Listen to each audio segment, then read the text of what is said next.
So people love to tell me that my mother is a white European woman. People love to tell me that my father is not a black man. People love to tell me that I am not a descendant of chattel slavery. People love to tell me that I'm not black. People often tell me that I am a culture vulture because they say that I am speaking to a lineage that is not my own. They tell me that the latest is that I'm a tragic mulatto. Essentially, to a lot of people, I feel like they think that because my mother is from the Caribbean, that it's like irrelevant where my father is from. So they'll tell me like, you would never get reparations, like, which I think is funny because in this patriarchal society, like everything is actually passed down through the man. But I guess because it's convenient to undermine me, in this case, all of a sudden they're feminists. But you know, these are the things, and it's like so pervasive, and it's always done to attempt to devalue my voice. Yeah. As like a supporter, proponent, like lover of Black people. Right. And I feel like you do that with your whole soul all the time. Yes. To the point of, I would say excessively, to where almost harm to yourself. Because because I mean, there are times where it's like you need a break and won't take it. I feel attacked. I'm sorry. I'm joking. You know what? I think it's just habitual. It's just like the way that I because I was definitely, we were talking about this where I was like, I feel like I'm supposed to take a break right now. And then I just like didn't, like I just couldn't. And I was like, I think I just need to change how I interact with the world. But ultimately my love for Black folks is in my DNA, like in a very real way. And not just on the American side, but also on the Grenadian side. And anybody who knows about Grenada and just as a people and as a revolutionary people, like it's in us. So I feel as though you are right. Part of it is more so to the detriment of my mental health, in the sense that sometimes I feel like I'm pouring into a vessel that doesn't want to pour back into me. But that sometimes is me just, I feel like letting the detractors speak louder than the folks who are like, no, like we really need you and we love you and that's more important. And this episode is not just for me, but also for just like the greater conversation around genealogy and around how we as Black folks, like we really have to do all of this to like find where we're from. Like some of these white people, like they're like, yeah, we're getting married in my family's castle. What are you talking about? They have like their coat of arms, you know, like they are able to like trace so far back because it's in the house. Right. Like, here's our book, you know, like that we've passed down, you know, since my uncle walked up the hills of Dunsinane.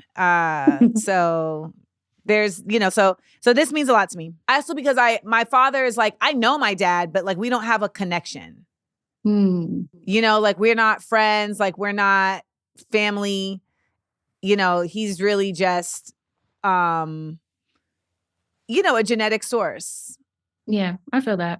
That's relatable, I feel like, to a lot of people, especially when you were raised primarily by your mother.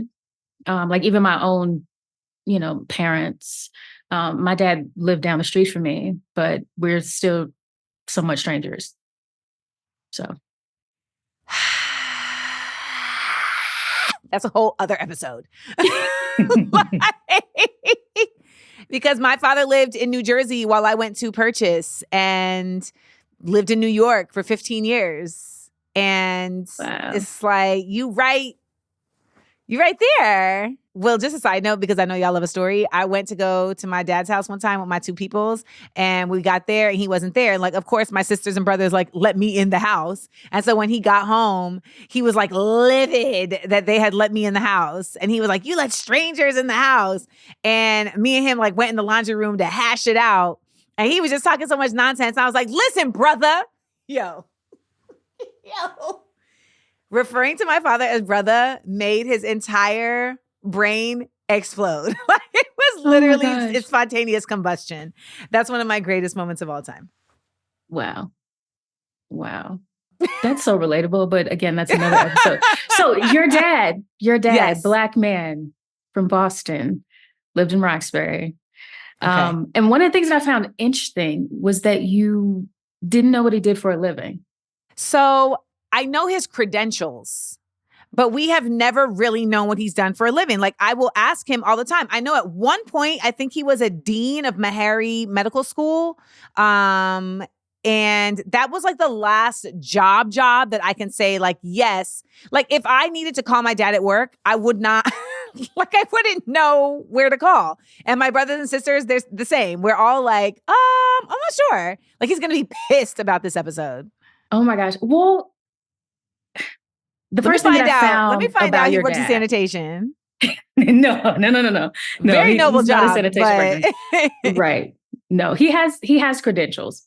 But the first piece of documentation that I found about your dad was him being who's who of California in 1983. What? Okay, so I have my first little piece of documentation I'm going to show you. And it's a screenshot of the entry from Who's Who, 1983. And you were, what, 2 years old? Yeah. Okay. But look at all of the things he's done. I mean, this list is, what's the word? Magnanimous? What's the word? I know you know the word. Magnanimous works. Yeah. Magnanimous. So let's highlight for the listeners. He was a physician, is a physician, was a chief medical officer. So assistant professor of public health, director of ambulatory care, parasitology researcher. I've never even seen that word. I don't even before. know what that is. Right. White House fellow, a board member of the Sheenway School in LA. He was nominated as Time Magazine Newsmakers of Tomorrow. What are you talking about? What are you talking about? Go on. I'm just reading. What is this lady saying, AJ?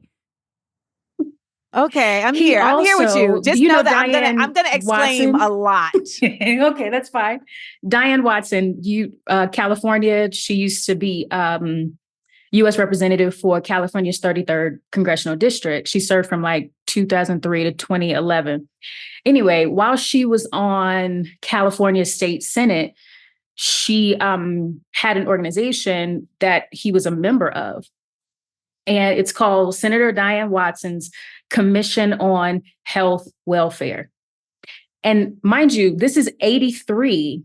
So he is 33 years old. And this is his list. So when my mom met my father, she was 34. So she's 2 years older than him. And she had been married, and they actually met when he came. She was selling the house. She realized like the only way I'm going to get out this marriage is I got to sell this house, because her husband would like basically come to the house on weekends and like play marriage and then leave. And so she was like, I got to get out this house.